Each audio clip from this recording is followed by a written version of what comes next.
와, 박사님 이거 진짜 말이 안 나오네요. 지금 코스피, 나스닥 다 파란불 켜고 난린데 여기 혼자 빨간불, 그것도 그냥 빨간불이 아니라 활활 타오르면서 신고가를 그냥 뚫어버리는 종목이 있네요. 바로 메리어트 호텔입니다. 아니 지금 다들 금리 높아서 죽겠다, 경기 침체 온다, 지갑 닫아야 한다 이런 얘기만 나오는데 호텔 주식이 사상 최고가라니 이게 말이 되나요? 사람들이 이렇게 여행을 많이 다닌다고요? 도대체 무슨 일이에요? 네, 진행자님, 말씀이 딱 맞습니다. 겉으로만 보면 정말 이해하기 힘든 거의 미스터리한 현상이죠. 그래서 오늘 저희가 이 미친 주가 상승 뒤에 숨어있는 비밀을 한번 제대로 파헤쳐 보려고 합니다. 이게 정말 지금이라도 올라타야 할 급등 로켓인지 아니면 언제 터질지 모르는 아슬아슬한 시한폭탄인지 오늘 데이터를 통해서 그 속살까지 낱낱이 보여드리도록 하겠습니다. 야, 차트가 정말 예술 작품 같아요. 보세요. 2025년 12월 17일 311.66달러. 이게 바로 사상 최고가입니다. 불과 1년 전만 해도 200달러 겨우 넘던 주식이었는데 와, 거의 50%가 넘게 올랐어요. 진짜 다들 힘들다고 난리인데 메리어트 혼자만 무슨 평행우주에 사는 것 같아요. 네, 맞습니다. 그래서 지금 월가에서도 의견이 아주 팽팽하게 엇갈립니다. 이걸 그냥 코로나 끝났으니까 여행 많이 가서 그래 라는 식의 단순한 리오프닝 수혜주로 보기에는 설명이 안 되는 부분이 너무 많거든요. 오늘 저희 분석을 끝까지 한번 들어보시면 이 놀라운 숫자들이 어쩌면 단순한 거품이 아닐 수도 있겠구나 하는 생각을 하시게 될 겁니다. 자, 그래서 오늘 이 미스터리를 풀기 위해서 저희가 세 가지 열쇠를 준비했습니다. 첫 번째 열쇠는 바로 돈의 흐름입니다. 재무 파트에서 두 개의 다른 시장이라는 주제로 최신 실적을 아주 깊숙이 파고들어서 숫자 뒤에 숨어있는 진짜 이야기를 찾아볼 거고요. 두 번째 열쇠는 아무나 가질 수 없는 절대 반지, 바로 경제적 해자입니다. 브랜드와 본보이라는 메리어트만의 막강한 무기를 분석해 보겠습니다. 그리고 마지막 세 번째, 이 모든 데이터를 종합해서 메리어트 앞에 놓인 세 갈래 미래, 즉 세 가지 시나리오를 명확하게 제시해드리겠습니다. 네, 좋습니다. 역시 뭐니 해도 머니가 제일 중요하죠. 돈을 잘 버는지부터 바로 까보죠. 가장 따끈따끈한 성적표, 2025년 3분기 실적 너무 궁금한데요. 그럼요. 모든 분석의 시작과 끝은 결국 숫자로 귀결됩니다. 지금부터 메리어트가 현금을 얼마나 잘 만들어내고 있는지 그 능력을 증명하는 핵심 지표들을 하나씩 뜯어보겠습니다. 자, 먼저 호텔업의 가장 중요한 지표라고 할 수 있는 레브파, 우리말로 하면 판매 가능한 객실당 수익, 성장률부터 보겠습니다. 2025년 3분기 메리어트의 전 세계 레브파 성장률은 0.5%입니다. 네? 박사님, 잠깐만요. 제가 지금 뭘 잘못 본 거죠? 50%도 아니고 5%도 아니고 0.5%요? 아니 이게 지금 방금 저희가 본 그 사상 최고가 찍은 회사의 성장률이 맞다고요? 이건 뭐 요즘 은행 예금금리보다도 낮은 거 아닌가요? 이게 어떻게 된 건지 뭔가 단단히 잘못된 것 같은데요? 바로 그겁니다. 진행자님의 그 반응이 오늘 분석의 가장 중요한 핵심 포인트입니다. 대부분의 투자자들이 이 0.5%라는 숫자만 보고 에이 별거 아니네 하고 그냥 지나쳐버리죠. 하지만 이 자료를 한번 보시죠. 이 0.5%라는 숫자 안에는 사실 완전히 다른 두 개의 세계가 숨어 있습니다. 자, 보세요. 미국과 캐나다, 즉 내수 시장은 오히려 마이너스 0.4% 역성장을 했습니다. 그런데 해외 시장이 무려 2.6%나 성장하면서 이 마이너스를 다 메우고도 플러스를 만들어낸 겁니다. 아하, 이제야 그림이 좀 그려지네요. 그러니까 집안, 미국에서는 좀 부진했는데 바깥, 해외에서 그야말로 대박이 터져서 간신히 체면 치레를 한 게 아니라 오히려 전체 성장을 이끌어낸 거군요. 정확하십니다. 그리고 이건 제 뇌피셜이 아니라 메리어트의 CEO인 앤서니 카푸아노가 실적 발표에서 직접 자기 입으로 확인해준 내용입니다. 여기 보세요. 해외 레브파가 2.6% 늘었는데 특히 아시아 태평양 지역, 즉 APEC이 거의 5%에 달하는 성장률을 기록하면서 전체를 견인했다라고 명확하게 밝혔죠. 심지어 일본, 호주, 베트남 이 세 나라를 콕 집어서 언급했습니다. 결국 지금 이 놀라운 주가 상승을 이끄는 첫 번째 엔진은 바로 미국이 아니라 아시아를 중심으로 한 해외여행 시장의 폭발적인 성장이다. 이렇게 정리할 수 있습니다. 아, 알겠습니다. 해외에서 돈을 잘 번다는 건 이제 알겠는데, 근데 박사님, 그래도 여전히 좀 이상해요. 우리가 아는 호텔 사업이라는 건 결국 땅 사고, 건물 짓고, 이렇게 돈이 엄청나게 많이 묶이는 아주 무거운 사업이잖아요? 그런데 어떻게 주가는 이렇게 깃털처럼 가볍게 날아갈 수가 있는 거죠? 정말 예리한 질문이십니다. 바로 그게 메리오트를 이해하는 두 번째 열쇠입니다. 그 비밀은 바로 이 자산 경량화, 영어로는 애슬라이트라고 하는 비즈니스 모델이 있습니다. 간단히 말해서 메리오트는 호텔을 직접 소유하고 운영하는 회사가 아닙니다. 한번 보세요. 메리오트는 전 세계의 호텔 건물주들한테 메리오트라는 명품 브랜드를 빌려주고 우리 호텔처럼 운영하는 방법을 알려주면서 거기서 어마어마한 수수료를 받아가는 구조인 거죠. 그리고 이 모델이 얼마나 강력한지는 숫자가 바로 증명해 줍니다. 2025년 3분기 딱 3개월 동안 이렇게 수수료로만 벌어들인 돈이 얼마인지 아십니까? 무려 11억 9천만 달러. 우리 돈으로 환산하면 약 1조 6천억 원에 달합니다. 작년 같은 기간보다도 6%나 더 늘어난 금액이죠. 우와, 잠깐만요. 그럼 호텔 건물 짓고 직원들 뽑고 시설 관리하고 이런 골치 아픈 리스크는 건물주한테 다 떠넘기고 자기들은 그냥 메리어트라는 이름값 하나로 분기마다 1조 6천억 원의 현금을 그냥 쓸어 담고 있다는 거잖아요. 이건 뭐 땅 짚고 헤엄치기 아닌가요? 이야, 듣고 보니까 이거 완전 호텔 업계 애플이나 퀄컴 같은데요? 자기들은 핵심 기술, 즉 브랜드만 가지고 있고 골치 아픈 생산, 즉 호텔 소유랑 운영은 다른 데 맡기는 거잖아요. 그럼 그렇게 쉽게 번 돈은 다 어디에 쓰는 거예요? 정말 정확한 비유입니다. 호텔업계의 패밀리스 기업이라고 할 수 있죠. 그리고 그렇게 벌어들인 현금으로 뭘 하는지를 보시면 이 회사가 왜 주주들에게 사랑받는지 알 수 있습니다. 바로 주주들에게 아낌없이 되돌려줍니다. 이 자료를 보시면 올해 10월까지만 배당과 자사주 매입, 즉 주주 환원으로 쓴 돈이 약 31억 달러, 우리 돈으로 4조 원이 훌쩍 넘습니다. 연말까지는 총 40억 달러를 주주들에게 돌려줄 계획이라고 하죠. 이건 우리 회사 앞으로도 돈 잘 벌 자신 있으니 믿고 투자하세요 라는 아주 강력한 시그널입니다. 이런 자신감이 없으면 절대 할 수 없는 결정이죠. 알겠습니다. 그럼 한번 정리를 해보죠. 첫째, 미국은 주춤했지만 해외, 특히 아시아 시장이 폭발적으로 성장했다. 둘째, 호텔을 직접 소유하지 않고 브랜드 장사로 리스크 없이 엄청난 현금을 벌어들인다. 이 두 가지가 핵심이군요. 그럼 이제 진짜 궁금한 게 생기는데요. 이런 황금알을 낳는 거위 같은 사업 모델을 경쟁사들이 가만히 놔둘까요?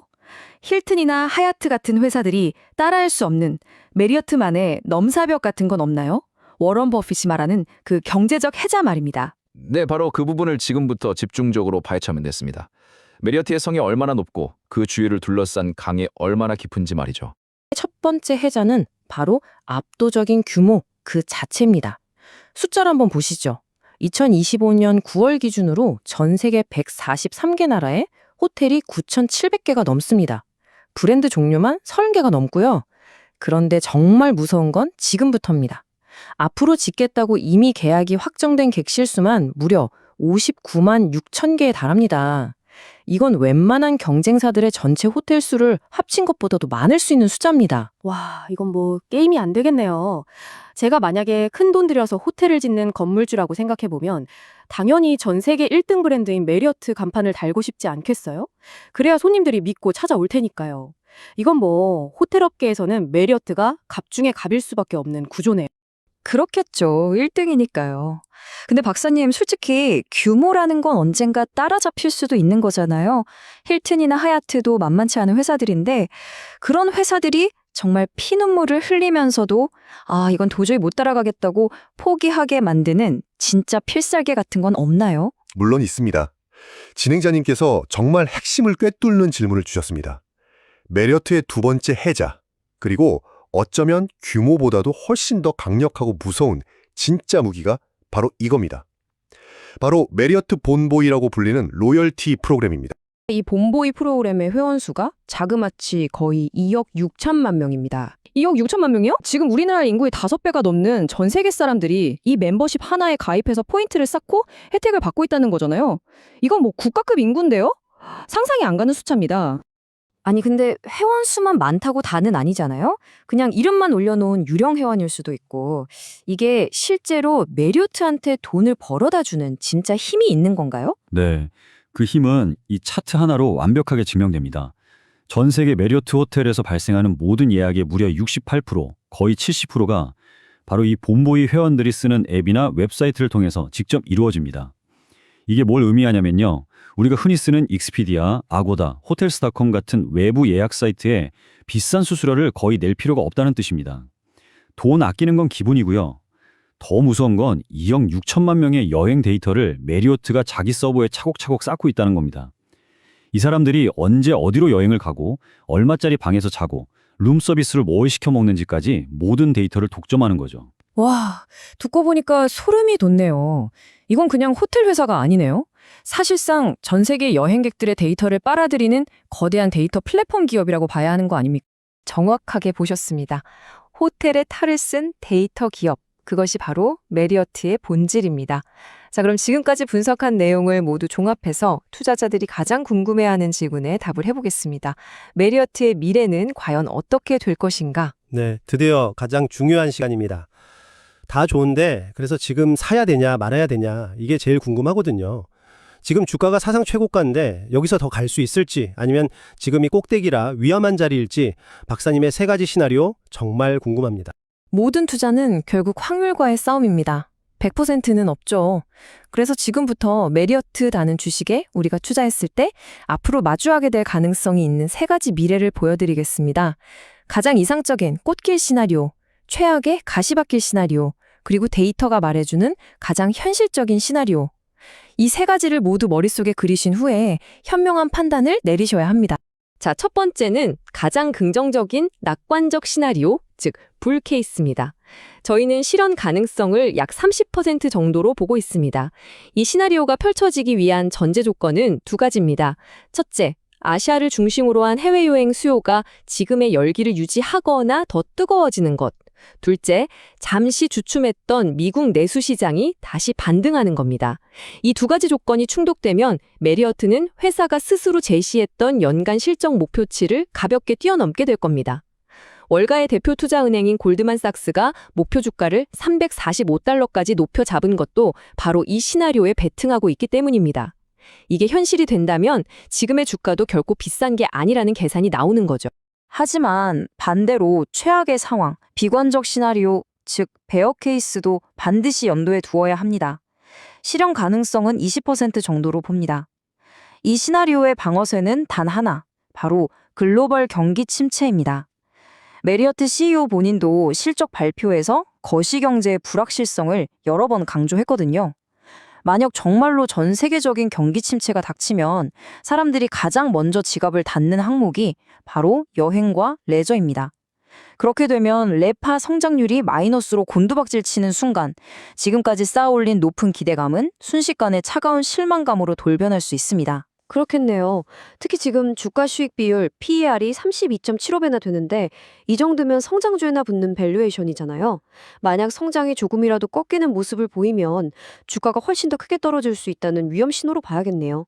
지금 너무 비싸다는 논란이 바로 여기서 나오는 거군요? 네, 맞습니다. 그래서 우리는 가장 확률이 높은 시나리오에 주목해야 합니다. 바로 기본 시나리오, 베이스 케이스입니다. 이건 저희의 예측이 아니라 메리어트가 공식적으로 발표한 2025년 연간 전망치를 그대로 따라가는 겁니다. 여기 표를 보시면 전 세계 레브파는 1.5%에서 2.5% 사이로 안정적으로 성장하고 전 세계의 메리어트 간판을 단 객실 수는 약 5% 가까이 늘어납니다. 그리고 가장 중요한 것, 그렇게 번 돈으로 연간 약 40억 달러, 우리 돈으로 5조 원이 넘는 돈을 주주들에게 꾸준히 돌려주는 그림입니다. 그러니까 정리하면 주가가 막 2배, 3배 폭등하는 드라마틱한 성장은 아니더라도 압도적인 1등의 시장 지배력을 바탕으로 안정적인 현금 흐름을 만들고 그 과실을 주주들과 꾸준히 나눠 갖는 것. 이게 현재 데이터로 봤을 때 가장 가능성이 높은 약 50% 확률의 미래다. 이렇게 이해하면 되겠네요. 네, 그래서 오늘 분석의 결론을 딱 한 문장으로 압축해드리겠습니다. 메리어트에 투자하는 것은 호텔이라는 부동산을 사는 것이 아니라 전 세계 여행 데이터를 지배하는 플랫폼의 주인이 되는 것이다. 이 문장 하나에 모든 것이 담겨 있습니다. 아, 명확하게 와닿네요. 그렇다면 대박 아니면 쪽박 같은 고위험 투자를 하기보다는 안정적으로 우상향하는 자산을 포트폴리오에 담고 싶은 투자자들에게 더 매력적인 선택지가 될 수 있겠다. 이런 생각이 듭니다. 이제 여행의 패러다임이 완전히 바뀌고 있습니다. 마지막으로 시청자분들께 질문을 하나 던지면서 마무리하겠습니다. 앞으로의 시대에 과연 눈에 보이는 웅장한 호텔 건물을 소유하는 것이 더 가치가 있을까요? 아니면 눈에 보이지 않는 2억 6천만 명 고객의 충성도와 데이터를 소유하는 것이 더 가치가 있을까요? 이 질문에 대한 여러분 각자의 답이 바로 여러분의 투자 수익률을 결정하게 될 겁니다. 네, 오늘 깊이 있는 분석이 시청자 여러분의 현명한 투자 판단에 큰 도움이 되었기를 바랍니다.